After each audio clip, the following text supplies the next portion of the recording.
अधिकार है वो अधिकार बिल्कुल हम लोगों को नहीं मिला है। सिर्फ और सिर्फ केंद्र सरकार के द्वारा 15वें वित्त आयोग मद से हम लोगों को जो राशि दिया जा रहा है बस उसी से हम लोग पंचायत का विकास कर रहे हैं। राज्य वित्त आयोग का गठन हो चुका है परंतु राज्य वित्त आयोग की तरफ से 1 रुपया भी अभी पंचायतों को नहीं मिला है। हम लोगों का जो प्रमुख मांग है हम लोग का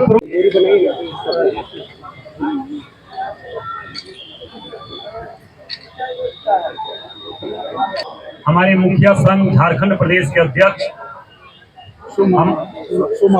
सोमा उरांव जी और सभी मुखिया संघ के पदाधिकारीगण और हमारे बाघमारा के मुखिया संघ के अध्यक्ष प्रतिनिधि और हमारे पार्टी के महामंत्री धनबाद के धनेश्वर महतो जी, उपस्थित सभी मुखिया संघ के सभी भाई और बहनों, आप सब लगातार अनिश्चितकालीन राज्य सरकार के गलत नीति के खिलाफ आप लोगों ने धरना प्रदर्शन दिए हैं। इस धरना प्रदर्शन में हम आपके साथ हर सुख दुख में, हर परिस्थिति में आपके साथ खड़े होने के लिए मैं आया हूं। और मैं अभी देख रहा हूं कि आपके धरना प्रदर्शन के कार्यक्रम के आने के दौरान कैसे राज्य सरकार के गलत नीति के कारण शिक्षा विभाग के लोग, पंचायत सेवक, पंचायत सचिव, जलसहिया, रोजगार सेवक, मनरेगा कर्मी, हमें लगता है कैसे झारखंड प्रदेश के विभाग के धरना प्रदर्शन पूरे राज्य स्तरीय, जिला स्तरीय हर जगहों पर किया जा रहा है। ये बहुत बड़ी दुर्भाग्य की बात है। ये सरकार अभी जो वर्तमान में झारखंड मुक्ति मोर्चा कांग्रेस की सरकार चल रही है, ये चुनाव के पहले 2019 में चुनाव से पहले चुनावी घोषणा पत्र में इन्होंने कहा था ये सरकार कोई आयरा गरा सरकार नहीं बनने जा रहा है, ये सरकार गांव की सरकार बनने जा रही है। ये सरकार जल जंगल जमीन का रक्षा करने वाली सरकार बनने जा रही है। हम सभी मुखिया संघ के भाई बहनों से कहना चाहेंगे कि सरकार के कथनी और करनी में क्या फर्क है, ये आप सब लगभग 4 साल 10 महीना के दरमियान आप लोगों ने सरकार के असली चेहरा और चरित्र और कहानी और कथनी में क्या फर्क है, ये भली भांति आप समझ सकते होंगे। ये गांव की सरकार कहने वाली सरकार,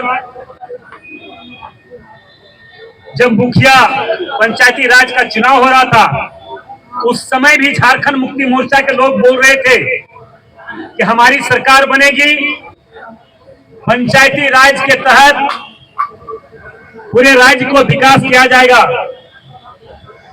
गांव का विकास पंचायत के माध्यम से किया जाएगा। मगर आप सब देख रहे हैं सरकार बनने के बाद क्या स्थिति आज राज्य में है, राज्य के कर्मचारियों के बीच में क्या स्थिति उत्पन्न हो रही है, ये आप सब देख रहे हैं। लगातार हर विभाग के जो पारा कर्मी है सभी लोगों ने बारी बारी से अपने अपने क्षेत्र के साथ साथ प्रदेश के राज्यपाल महोदया के समक्ष धरना प्रदर्शन का बाध्य होकर धरना प्रदर्शन का निर्णय लिया जा रहा है। मैं आप लोगों को यह आश्वस्त कर रहा हूं, ये सरकार जब से बनी है तब से लगातार सिर्फ और सिर्फ झूठा वादा करके बना है और हर काम हर बात को झूठ ही झूठ बोलते हैं। आप लोगों को मालूम होगा ये सरकार चुनाव घोषणा पत्र में, झारखंड मुक्ति मोर्चा के चुनावी घोषणा पत्र में यह दिया गया था कि प्रत्येक वर्ष झारखंड प्रदेश के युवाओं को 5 लाख सरकारी नौकरी देंगे। वादा फेल। कांग्रेस के घोषणा पत्र में था कि हम झारखंड प्रदेश के हर घर हर परिवार के एक एक सदस्य को नौकरी देंगे, वो भी वादा फेल। आज जो झारखंड के मूल धारा से, जो मुखिया संघ के मुखिया के माध्यम से जो गांव का विकास हो रहा था, उनकी हर फंड को काट दिया गया। गांव का विकास कैसे हो सकता है? जब गांव का विकास होगा तभी राज्य का विकास हो सकता है। जब गांव का ही विकास नहीं हो सकता तो राज्य का विकास का कल्पना हम नहीं कर सकते। उपस्थित भाइयों बहनों, मैं आप लोग से इतने ही आग्रह निवेदन करना चाहेंगे कि जो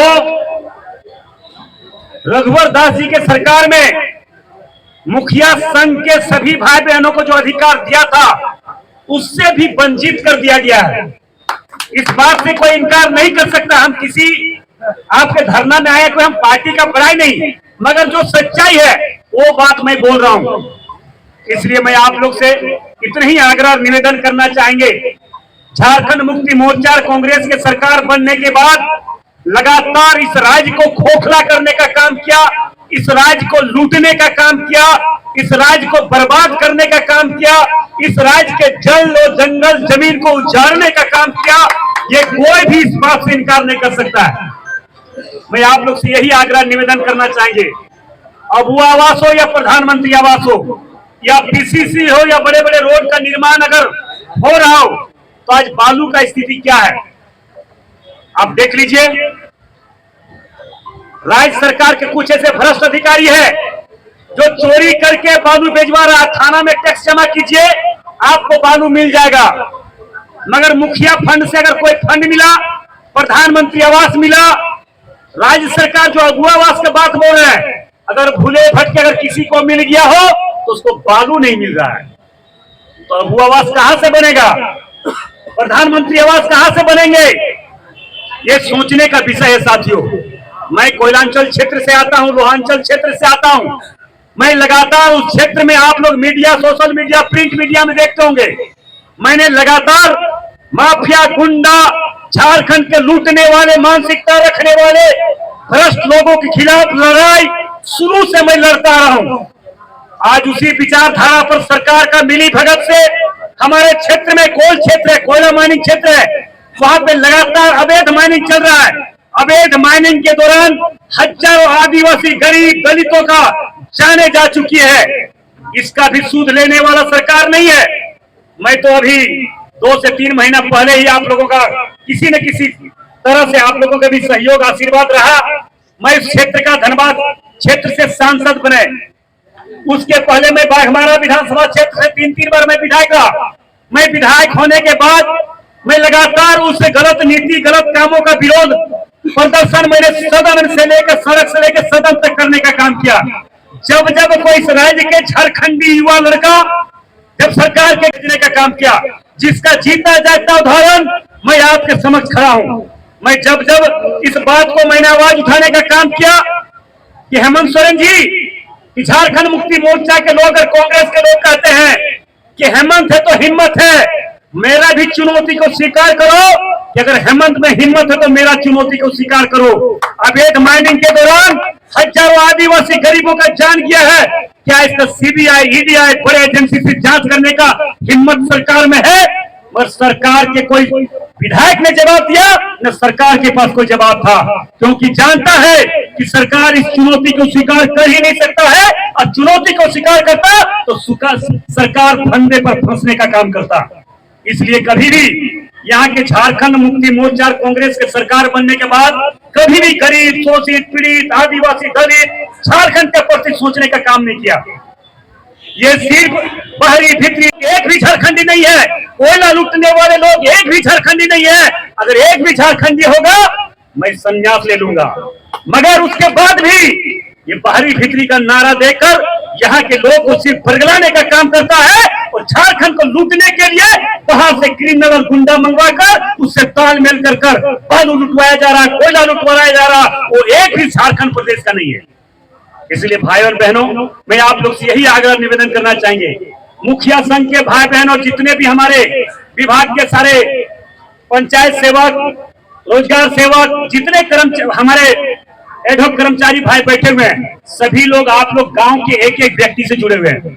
सरकार की असली चेहरा और चरित्र को जन जन तक पहुंचाइए और इस राज्य को बचाइए। जब तक इस राज्य में जन जन तक सरकार की असली चेहरा और चरित्र नहीं पहुंचेगा तो ये राज्य नहीं बच सकता है। इसलिए मैं आप लोग से इतने ही आग्रह निवेदन करने के लिए आया हूँ।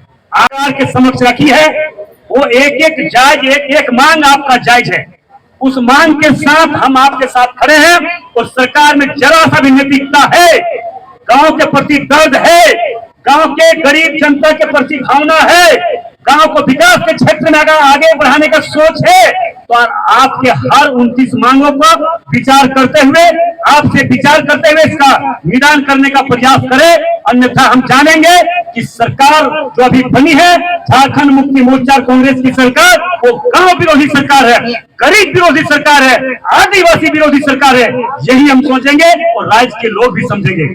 इसलिए मैं आपको यह आश्वस्त करके जा रहा हूं, मैं लगातार संघर्ष करने वाले व्यक्ति हैं। जब किसी भी समय आप अपने भाई सांसद के रूप में खोजिए, आपके सामने खड़ा रहेगा। गांव के बेटा के रूप में खोजिए, आपके साथ खड़ा रहेंगे। अगर जेल भी जाना पड़े इस राज्य के लिए, गरीब जनता के लिए,